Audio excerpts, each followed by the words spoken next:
Hey guys, what is up? Simstat20 here, or Luke has been you guys a video I've wanted to make for months now.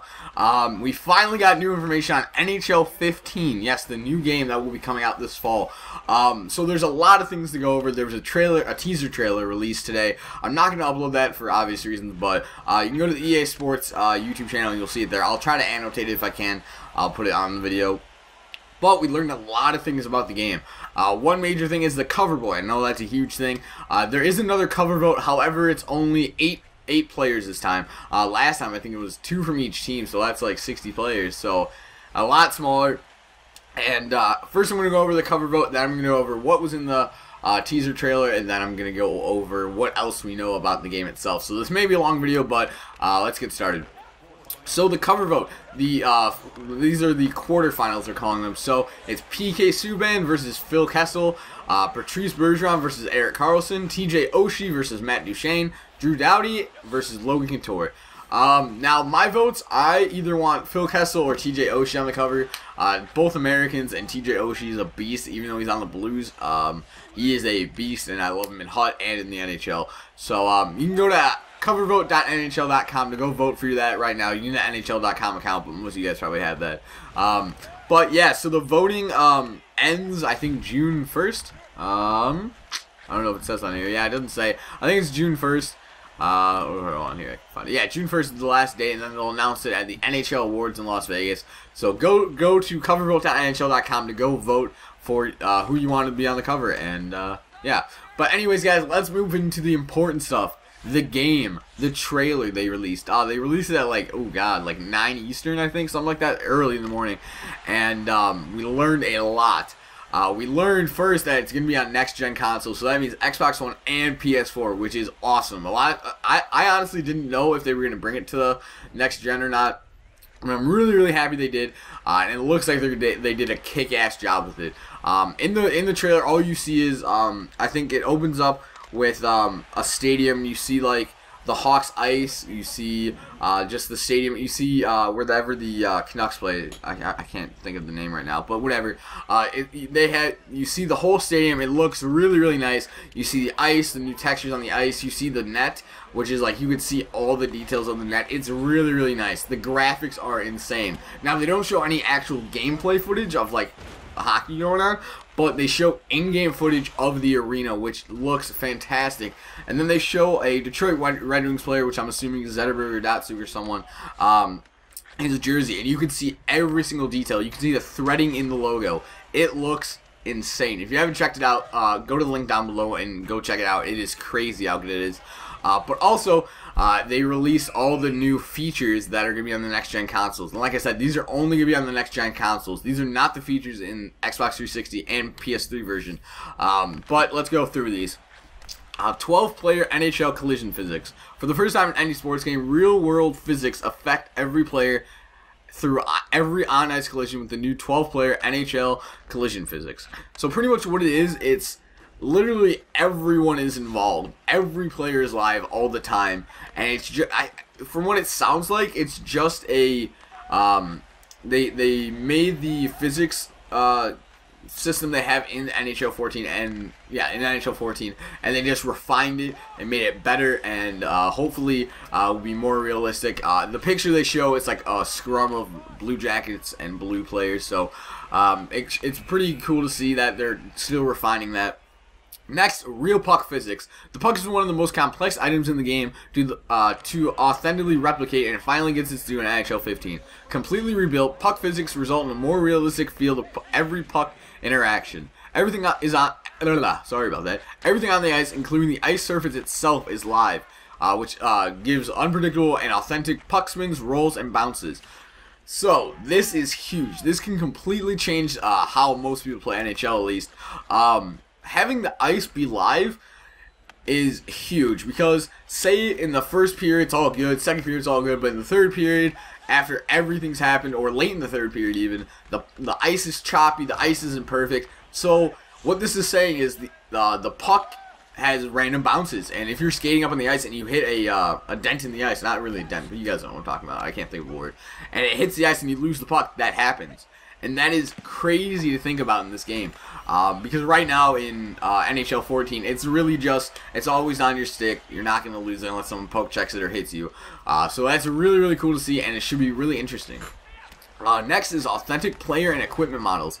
Next generation hockey has been rebuilt from the ice up. Now player models have 3 distinct layers: the body, equipment, and jersey. They all interact independently, making every contact with the puck or other players even more realistic. Dynamic cloth technology adds an extra layer of realism as it reacts to the player's movement as they explode up the ice. And so pretty much what that means is it's going to be super realistic.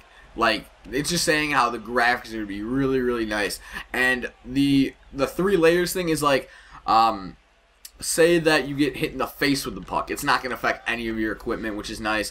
The equipment, so like say you break your stick, your helmet, or any of that stuff, they're all separate layers, so they all interact differently with the puck and other players, which is really, really cool to see, and should be interesting how they implement that. This is the one I'm really excited for. Unprecedented player likeness.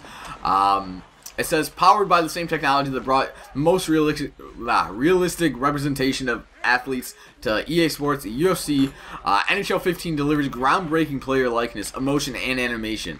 So this means that they're going to have, from what I understand, they're going to have real animations that players would do. In their picture, they have Patty Kane, Sully, which all you guys know, Patty Kane and Sullies are the best. So hopefully, say that you're in overtime, you score a goal with Patrick Kane, he goes through on one knee, opens up the chest, and sticks the dagger in the heart like he did against the LA Kings. But if they add in like player signature moves and stuff like that, that would be crazy. But it says, from the strides the player takes to get up the ice and the emotion on their face after scoring a game-winning goal, the players are as real they've ever been. Like, Patty Kane always puts his mouth open, yells, and stuff like that. So it should be really, really cool to see how the likeness of the players is, because oh gosh, the player models have been the same for probably since NHL 12 at least, maybe even 11. So, or no, probably even 10, geez. So they really haven't updated the player models, and I'm really excited to see what they do with that. Another huge addition, the Superstar Skill Stick. Pretty much what it is, they're refining and they're giving even more control to the skill stick. If you guys don't know what the skill stick is, it's pretty much just the right stick. You do dekes with it, you go forehand, backhand, and all that stuff. But now you're able to protect the puck, receive passes without breaking a stride, and discover an arsenal of sweet new dekes. And they still have the one-touch dekes, but I'll get into that later. But essentially they're saying, instead of pressing A to protect the puck, you're going to be having to use the skill stick, which is interesting because that, once again, changes the whole way someone plays the game. As you guys probably know, in NHL 14, puck protect is pretty OP, and this should be pretty good to see how this changes how people play. I know I've been saying that a lot, but it's a new game, a whole new game, and the fact that they're bringing in brand new dekes is awesome. They said they were redoing their deking system last year, and that just ended up being one-touch dekes, which is a really nice addition. But it's nothing new. The same dekes have been here since NHL 12, and it's good to see a change. Next, authentic arenas. So pretty much they have every single arena now, which is awesome. Because I know for one that whenever you played a home game as the Blackhawks, you played in Chicago Stadium. If you guys know, Chicago Stadium has been around for 20, 30 years. So they'll finally have the United Center have all realistic how it looks and everything. They showed Rogers Center where the Vancouver Canucks play. I couldn't think of that earlier. They showed Rogers Center, and it looked perfect from as far as I know, as much as I've seen the Rogers Center. It looked so nice, and hopefully they bring in like pre-game stuff. Like I know in Boston they have the guy singing like pumping his fist for how many goals he thinks he's going to score. Or like Jim Cornell thing for the Blackhawks, having everyone cheer during the national anthem. That would be insanely awesome if they could bring that into NHL 15. Now, this is the biggest one for some people, and this is huge.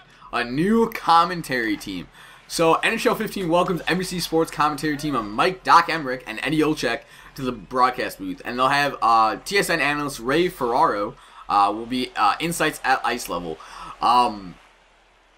Yes, finally, they've gotten rid of the old commentators. I can't think of their name right. Gary Thorne and Bill Clement. Gary Thorne and Bill Clement are gone.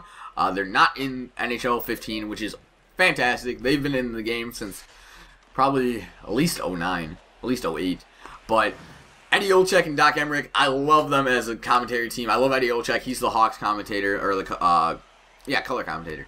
And having the in-game ice level stuff with Ray Ferraro is going to be really cool. I'm guessing they're going to go the route of NBA, have like people, have like superstars have pre-recorded stuff that they'll say during the pre-game interview. So they'll pre-record Jonathan Toews, Patrick Kane, Sidney Crosby, Ovechkin, Malkin, all of them have that. So when you start a game, they'll have like a little pre-game interview, and so that's awesome. And one other thing they had with this, they're going to combine a real-life broadcast with a real-world video game pre-game commentary. Wait, real-world pre-game video commentary with Doc and Eddie set against the in-game visuals. So pretty much, they're going to have Doc and Eddie Olczyk back against the green screen. It's going to look like they're in the game, but it's actually them, which is awesome. Because like, I know in NBA they had the player models, but they were just commentators. But this is actual people in the game, and that's awesome.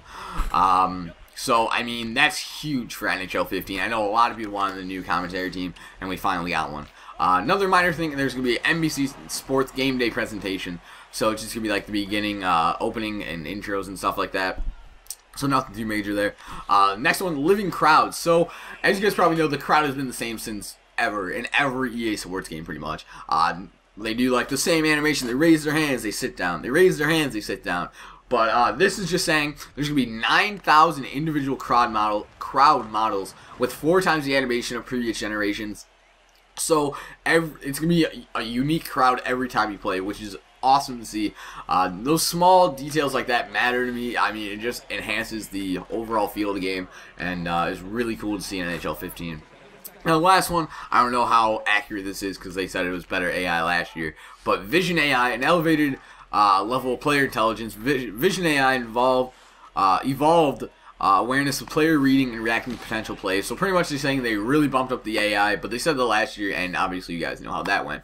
But that is just I just went through the whole list on EA Sports website, easports.com/NHL15. I'll send this link in the description, but now we're moving on to a Game Informer article, 20 things we know about NHL 15. Now, I'm just going to cover some of the main things. Player modeling. So pretty much what they're saying is that it is going to be the most likeness, or it's going to look the best that it ever has in any EA Sports game, pretty much. That's what they're saying. Because if you guys have seen the UFC game that they released on Xbox One, it is crazy. And apparently this is better. I mean, I don't know. It's going to be crazy with that. Like I said before, they're going to improve the physics. They're working on overhauling the puck physics, like I said. The new technology may create broken plays where users may take advantage of an odd man rush. For instance, if a player knocked over and another player is skating full speed towards him, he doesn't have to stop. He'll fall over the down player. They have that now, but obviously they're trying to refine that and making it too realistic, or making it more realistic, which is really, really nice to see. The still stick is also being renovated for increased fidelity. Rammer said that you can hold the stick out and deke at very specific points that you couldn't deke anywhere between that. So essentially it's saying it's much more, I guess, exact. So say you want to deke an exact moment, you can do it. You don't have to wait for your guy to do the animation, but he'll do it like instantly, which is awesome to see. One-touch dekes are returning, but EA is introducing new one-touch dekes you can perform while striding, which is nice. When you go into a glide now, so when you're not moving the left stick all the way up, you have full control of the upper and lower body with the right stick, which means you can steer your guy while deking, which is really cool. NHL 15 has new toe drags, which is nice to see. What else? Board play isn't being overhauled, but EA still plans to tune it to dial it back. So players can't get pinned to the boards and stay there for hours on hours on hours. I know a lot of people online, at least, if you're on a power play, they pin the puck up against the board, then it's impossible to get the puck out and just waste your complete power play. But okay, so I'm finally done talking. Hopefully you guys enjoyed this video. Hopefully you guys learned some stuff. I will link the Game Informer article down below. Down below, I'll link the cover vote, the NHL EA Sports article that I have, and this Game Informer article, which has a bunch of other stuff I didn't really cover. It just would take way too long to read all this stuff. But guys, I am so excited for this game. I hope you guys are too. I'm going to bring you guys non-stop NHL stuff. HUT stuff, EASHL stuff, GM mode, and all that jazz. All from NHL 15. Whenever the demo comes out, I'll have a video out probably within an hour or something like that. But every time I hear something new about NHL 15, I will let you guys know. Hopefully I can be your #1 source for NHL 15. I know everyone says that, but you guys, hopefully you guys enjoyed this video. If you did, leave a like. It helps more than you think. And if you haven't already, subscribe. And I will talk to you guys later. Bye.